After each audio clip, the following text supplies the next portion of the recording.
Yeah, it's too fucking cold outside for me to go out in the garage to do this video, so I'm here in the room. I'm going to break down the Autocut 22, the 25-2's little brother.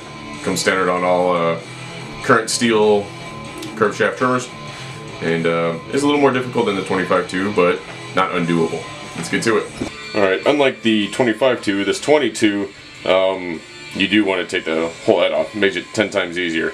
And you can do that just by pulling the base, trimming the bump head. This one is standard thread, so unlike the 25-2, which is reverse, this one's righty-tighty, lefty-loosey. Once you do that, pull the whole head off. Alright, here we have the head. Go ahead and remove the spool. The line is going to come out with it, if there is a line. What was that?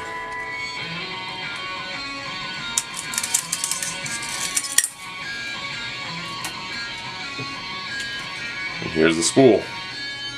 Right here we see one of the nice features on this spool. You know, these two holes right here, those are to start your line.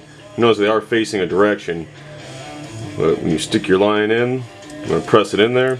I generally squish the tip of my line with a pair of pliers sometimes. If these spools get worn out, it can pop out.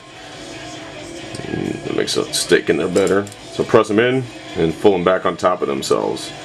And this is the important part of redoing your trimmer head, and this is how I do it, is instead of winding the line, I rotate my left hand while holding the line with my right hand.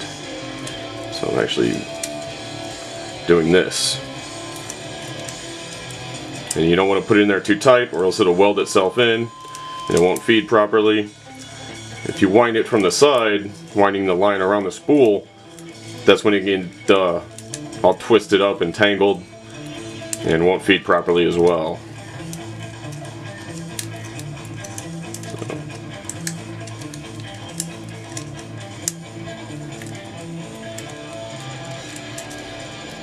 The lines did get kind of twisted.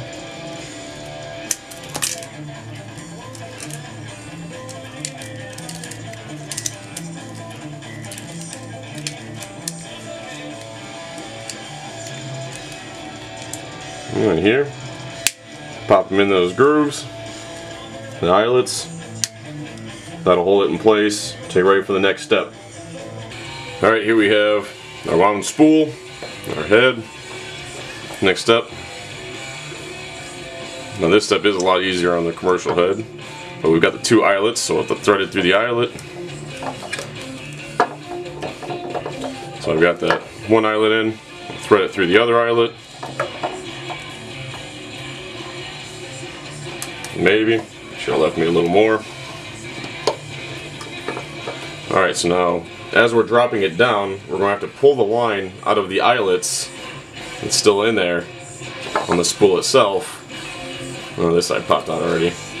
But so before you press all the way in, you will have to pop it out, or else you won't get proper feeding.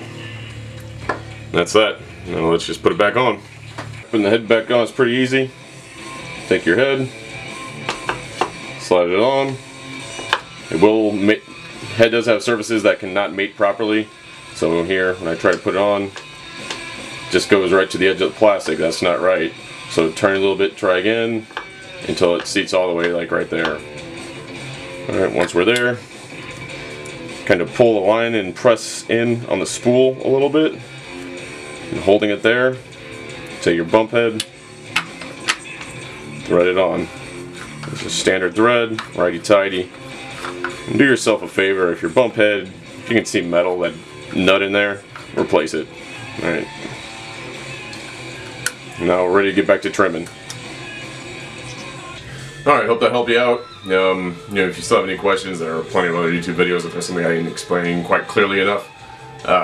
You know, that is a bit more difficult to restring that head than the commercial one, but you know, it's not really difficult. You should be able to figure it out. Anyway, have a good one, humans. Later.